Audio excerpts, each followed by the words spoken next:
സഹോദരങ്ങളെ, ദീനിൽ പുതിയ പുതിയ ആചാരങ്ങൾ കടത്തിക്കൂട്ടിക്കൊണ്ട് 3-ാം നൂറ്റാണ്ടിലും 4-ാം നൂറ്റാണ്ടിലും 7-ാം നൂറ്റാണ്ടിലും ഇപ്പോൾ ഇതാ പുതിയ പുതിയ ആചാരങ്ങൾ ആളുകൾ ഇപ്പോഴും ഈ നൂറ്റാണ്ടിൽ പോലും ആളുകൾ അത് കടത്തിക്കൂട്ടിക്കൊണ്ടേയിരിക്കുകയാണ്. എന്നിട്ട് അതെല്ലാം ദീനാണെന്ന് പറയുകയാണ്. സഹോദരങ്ങൾ, അതെല്ലാം ബിദ്അത്തുകളാണ്. അല്ലാഹു സുബ്ഹാനഹു വ തആല കൽപ്പിക്കാത്ത, അള്ളാഹു നീയന് പ്രവർത്തിച്ചാൽ അത് സ്വീകരിക്കാത്ത ബിദ്അത്തുകളാണത് എന്ന് നബി സല്ലല്ലാഹു അലൈഹി വസല്ലം അറിയിച്ചു തന്നിട്ടുണ്ട്. എന്താണ് ബിദ്അത്ത് എന്ന് പറയുന്നത്? ഒരാൾ ഒരു കാര്യം അള്ളാഹു സുബ്ഹാനഹു വ തആല പഠിപ്പിക്കാത്ത, റസൂലുള്ളാഹി സ്വല്ലല്ലാഹു അലൈഹി വസല്ലം പഠിപ്പിക്കാത്ത, സ്വഹാബികൾ ചെയ്തിട്ടില്ലാത്തൊരു കാര്യം ദീനായി ആചരിക്കലാണ്. നോക്കൂ, നബി സല്ലല്ലാഹു അലൈഹി വസല്ലം പറഞ്ഞത്, മൻ അഹ്ദസ ഫീ അംരിനാ ഹാദാ മാ ലൈസ മിൻഹു ഫഹുവ റദ്ദുൻ.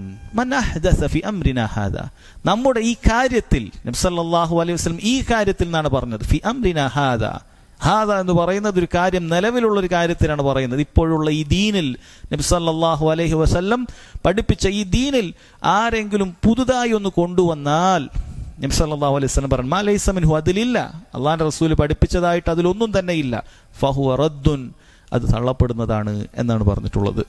മറ്റൊരു റിവായത്തിൽ കാണാം, മൻ അമില അമലൻ, ആരെങ്കിലും ഒരു പ്രവൃത്തി പ്രവർത്തിക്കുന്നു, ലൈസ അലൈഹി അംറുനാ ഫഹുവ റദ്ദുൻ, അതിൽ നമ്മുടെ കൽപ്പന ഇല്ല എങ്കിൽ അത് തള്ളപ്പെടുന്നതാണ് എന്നാണ് നബി സല്ലല്ലാഹു അലൈഹി വസല്ലം പറഞ്ഞിട്ടുള്ളത്. ഈ രണ്ട് ഹദീസിലും ഒരുപോലെ പറഞ്ഞ കാര്യം, നബി സല്ലല്ലാഹു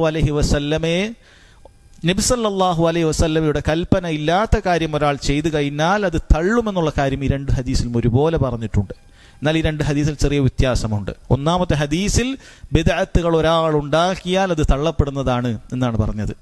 ഞാനോ നിങ്ങളോ പുതിയതായി ഒരു കർമ്മം ഉണ്ടാക്കുകയാണ്, പുതുതായി ഒരു നിസ്കാരം ഉണ്ടാക്കുകയാണ്, പുതിയൊരു നോമ്പ് ഉണ്ടാക്കുകയാണ്, പുതിയൊരു ദിക്റും ദുആയൊക്കെ ഇല്ലാത്ത രൂപത്തിൽ പ്രത്യേക എണ്ണവും മണ്ണവും ഒക്കെ നിശ്ചയിച്ച് നമ്മൾ ഉണ്ടാക്കുകയാണ്, ഫഹുവ റദ്ദുൻ. ഇനി ഒരാൾ പറയാണ് ഞാൻ ഉണ്ടാക്കിയിട്ടില്ല, അതാരെയോ കാലങ്ങളായിട്ടുണ്ടായിട്ടുള്ള കാര്യമാണ്, കാരണവന്മാരായി ആചരിച്ചു പോകുന്നതാണ്, ഞാൻ ഉണ്ടാക്കിയിട്ടില്ല, ഞാനത് പ്രവർത്തിക്കുകയേ ചെയ്യുന്നുള്ളൂ, അങ്ങനെ പറഞ്ഞവൻ രക്ഷപ്പെടാൻ സാധിക്കുമോ? ഇല്ല. മൻ അമില അമലൻ, ഏത് അമലാകട്ടെ ഒരാൾ ചെയ്തു, ലൈസ അലൈഹി അംറുനാ, അതിലാണ് അടിവരയിടേണ്ടത്, അതിൽ അല്ലാഹുവിന്റെ റസൂൽ സല്ലല്ലാഹു അലൈഹി വസല്ലമയുടെ കൽപ്പന ഇല്ല എങ്കിൽ അതാണ് മാനദണ്ഡം, ഫഹുവ റദ്ദുൻ. അപ്പോൾ അള്ളാഹിന്റെ റസൂലിന്റെ കൽപ്പനയുണ്ടെങ്കിൽ ഫഹുവ മഖ്ബൂൽ, അത് സ്വീകരിക്കപ്പെടുന്നതാണ്. കൽപ്പന ഇല്ല എന്നുള്ളതാണ് തള്ളപ്പെടാനുള്ള കാരണം എന്ന് മനസ്സിലാക്കുക. അപ്പോൾ റസൂലുള്ളാഹി സല്ലല്ലാഹു അലൈഹി വസല്ലമയുടെ കൽപ്പന ഇല്ലാത്ത മുഴുവൻ പ്രവർത്തനങ്ങളും, പുതുതായി ഉണ്ടാക്കുന്ന കാര്യങ്ങൾ തള്ളപ്പെടുന്നതാണ് എന്ന് പറഞ്ഞിട്ടുണ്ട്.